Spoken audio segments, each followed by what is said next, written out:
Bonjour à tous, bon retour pour ceux qui connaissent ma chaîne et bienvenue à ceux qui viennent pour la première fois. Aujourd'hui, je vais vous expliquer les nombres et les chiffres, mais aussi comment compter en français. Alors c'est bon, vous êtes prêts? On y va. Alors, 1, 2, 3, 4, 5, 6, 7, 8, 9 et 10. Alors je les répète.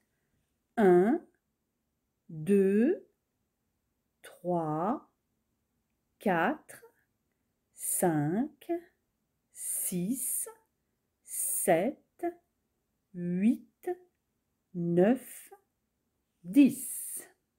Alors, passons maintenant aux dizaines. Alors, 11, 12, 13, 14, 15, 16, 17, 18 et 19. Je les répète. 11, 12, 13, 14, 15, 16, 17, 18, 19. Ensuite, à partir de 20, le français fonctionne donc avec le système des dizaines et les unités. Les dizaines et les unités. Et utilise le « et », notamment avec le 1, puis ensuite le trait d'union avec les autres unités. Mais nous allons voir ça tout de suite. Donc, voici maintenant les dizaines. Donc, 20, 30, 40, 50, 60, 70, 80, 90. Je répète encore une fois. 20, 30, 40, 50, 60, 70, 80, 90. Alors, avec les dizaines, vous pouvez remarquer que 20, notamment dans 80, prend la marque du pluriel quand il est multiplié par un autre adjectif numéral. Il forme le deuxième terme d'un adjectif numéral composé. C'est l'exemple donc de 80 qui correspond en fait à 4 fois 20. Donc ici, 20 prend un S qui est la marque du pluriel. En revanche, vous voyez que juste après, dans 90, il n'y a pas d'S à 20 parce qu'il y a derrière un autre adjectif numéral. Donc 80 sans S et 10, donc 90. Là, pas de marque du pluriel. Je sais, le français, c'est compliqué. Voyons maintenant comment se comportent les dizaines quand on ajoute une unité, avec l'exemple de 20. Donc, 21, 22, 23, 24, 25, 26, 27, 28, 29.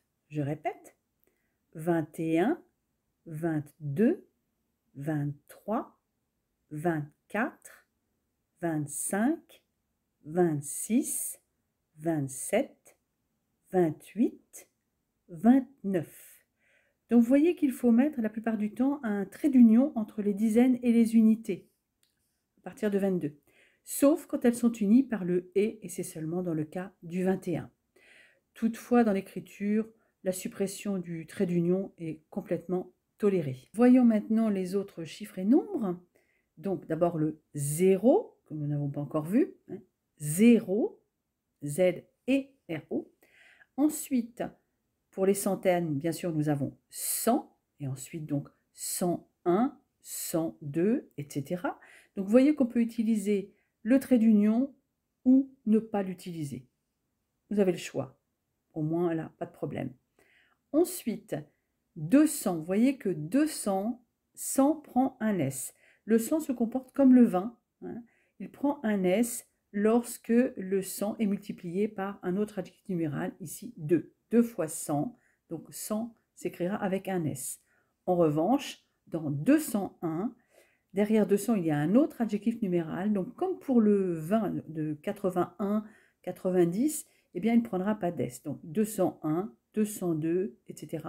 Il n'y aura pas d'es à 100. En résumé, les adjectifs numéraux cardinaux sont quasiment tous invariables, sauf 20 dans 80, qui va prendre un s, et 100 dans 200, 300, 400, 500, etc., qui prend la marque du pluriel également, mais uniquement quand ils indiquent des vingtaines ou des centaines entières. Passons maintenant au millésime, donc 1000, qui s'écrit la plupart du temps M-I-2-L-E, mais il peut aussi s'écrire 1000, M-I-L, lorsque 1000 est suivi d'autres adjectifs numéraux. Ça va être l'exemple, par exemple, dans 1100. On peut l'écrire M-I-2-L-E ou M-I-L. C'était aussi le cas dans les dates. 1000, attention, est invariable. Exemple, 2000 ou 100 000. Donc là, pas de problème, invariable. En revanche, 1 million, 2 millions, vous voyez que quand on met 2 millions, quand il y a plusieurs millions, millions prend la marque du pluriel. Tout simplement parce qu'il ne s'agit pas d'un adjectif numéral, mais d'un nom. C'est la même chose avec milliard. 1 milliard, 2 milliards, 3 milliards, milliard prendra un S au pluriel. Voyons maintenant, pour voir si vous avez bien compris, comment utiliser les chiffres et les nombres en français. Donc vous devriez sans problème être capable de compter. Ainsi, par exemple, 2 plus 2 font 2 plus 2 font 4. 8 moins 3 font 5. 8 moins 3 font 5. Ensuite, 6 divisé par 3 font 2.